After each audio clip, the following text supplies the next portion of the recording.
Yes.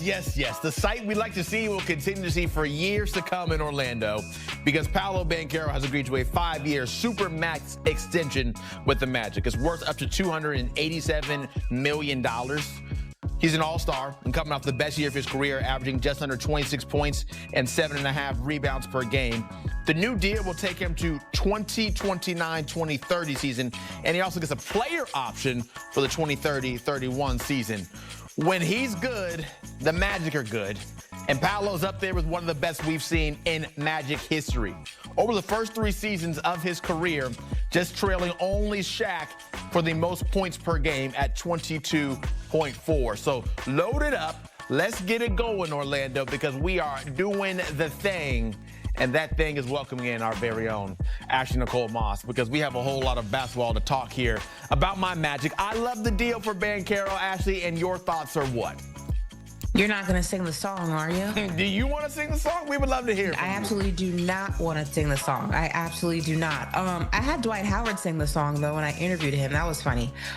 Look, I love the extension. I think it was a no-brainer. I think when you have a player of Paolo's magnitude, when you have him within your franchise, within your organization, and how important he has become in such a short amount of time, and what he really means for the future of this organization, you have to pay somebody like that. And I'm just happy that even with all of the changes that we have seen with the new CBA and the second apron, and how teams are trying to stay within a certain bracket when it comes to that, they're still paying the guys who are important to their future, and they're still paying the guys who are going to be important to ultimately what the main goal is, and that's to win championships. Obviously, last season did not go the way the Magic wanted because of injuries to Paolo and Franz Wagner, but I think that when healthy, there's so much upside to this team. They get Desmond Bane, that's going to help them offensively and from a three-point angle, but there's just so much potential with this team. I'm not saying next season they're in the contender talks,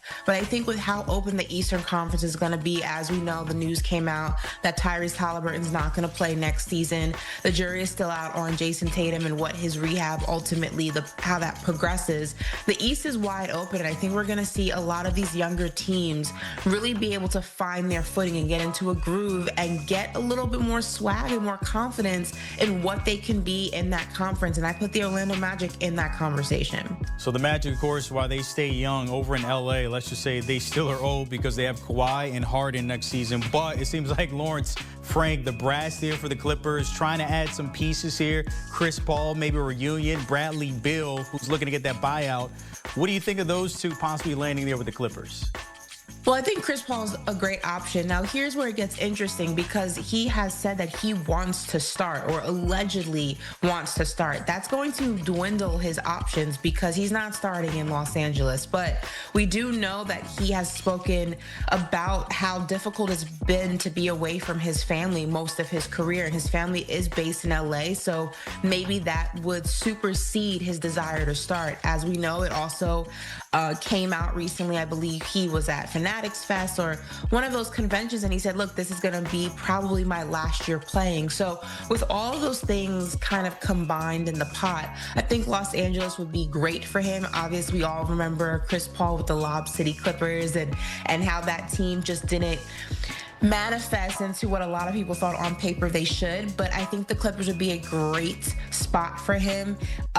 Like I said, from a second unit as a veteran point guard, what he can bring to the table, he's just not going to start. So if that's something he's hell-bent on, like I said, his teams are going to be a little bit thin. Now, when we talk about Bradley Beal, that's a very interesting prospect because, as we know, Bradley Beal has the ultimate trump card, and that is a no-trade clause. So it would have to be a buyout. And I'd be interested if that is someplace that he wants to go. Obviously, they're in a much better position to win than I believe the Phoenix Suns are next season. I'm not saying contender, but I do think this is a better playoff constructed team, as we saw down the stretch and in the postseason, than the Phoenix Suns. But we also know Bradley Beal has had his heart set on places like Miami. So it's going to be something we are watching very, very closely if this does turn out to be a buyout situation. So let's talk some more Beal. We'll call it Beal or no Beal for this segment. You can say if it's a good fit or not a good fit, and the Lakers first.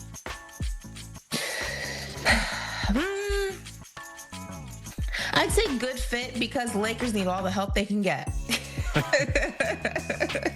All right, so Lakers, San Antonio, the Spurs, Beal or no Beal? I'm going to say no Beal. I think that the San Antonio Spurs, I really like what they are building with a young team, and I just don't see where Bradley Beal fits in that.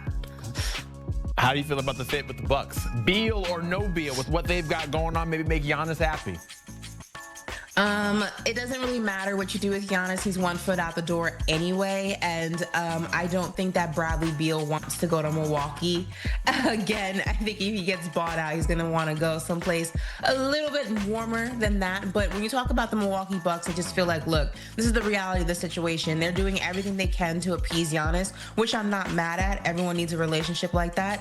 But I just don't think it's going to ultimately change what the end goal is, and that this is not a championship team, and Giannis still and Ken wants to win a championship, and he's going to go where his best option is sooner rather than later.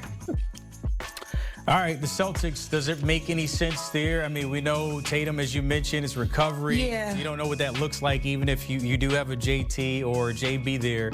Is that a fit for the Celtics? Does that make any sense?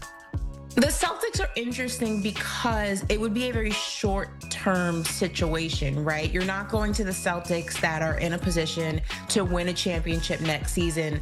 You're going to a Celtics team that's kind of in limbo at this moment in time. Jason Tatum's injury really kind of put a fast forward what the Boston Celtics were eventually going to have to do, and that is restructure that roster.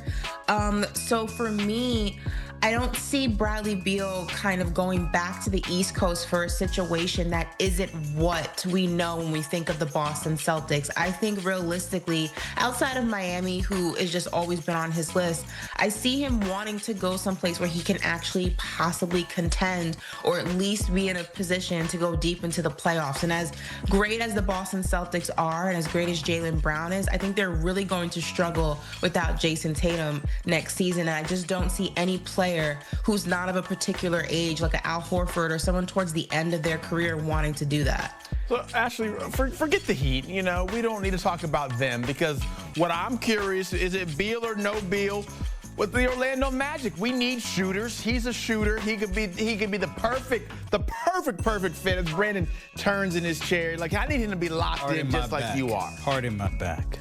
The issue is that although it would look good on paper, and I do think the veteran leadership of Bradley Beal, and to your point, he is a scorer and all those attributes that he has as a player, he's not going to start more than likely, and that's probably going to be a deal breaker, because when you look at the Orlando Magic starting five, especially with acquiring Desmond Bane, their starting five is pretty much set. So you bring Bradley Beal in, and who are you kicking out of that starting lineup, Zach? Jalen Suggs, I'm sorry, you might have to go to the bench. I think that's what we'll get the defense coming off to run things. That might be what we have to do. He's recruiting everybody. He don't know. He just wants everybody. He just wants everybody. But, yeah. No, I didn't say I want Luka. Straws here. It would make sense. He went to school an hour and a half up the road in Gainesville. Come on back to Bradley Beal? Yeah. Do you think that Bradley Beal's a better defensive player than Jalen Suggs? A better what? Say it again. Defensive player than Jalen Suggs? No, absolutely not. But so then why would you take Jalen out of the lineup and need someone to play defense? We need some offense. We need someone to knock out some trades aside from just Desmond Bane. We need